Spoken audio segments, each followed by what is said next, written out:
Hello guys, ये देख सकते हैं ये मैंने अपने घर के हदूद में एक फार्म बनाई है, पोल्ट्री फार्म।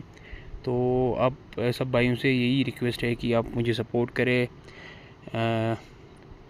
ये मेरा पहला वीडियो है यूट्यूब पे, तो आप मुझे सपोर्ट करें, मुझे मेरा चैनल सब्सक्राइब करें, लाइक करें, कमेंट करें। तो आप भाइयों की सपोर्ट से इंशाल्लाह मैं आगे जाऊंगा।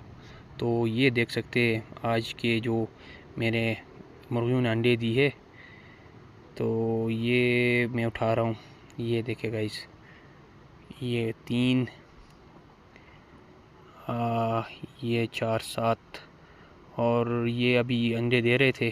तो फीडिंग का टाइम हुआ था, मैं फीड लेके आया था नीचे, तो ये मैं उठाता हूँ।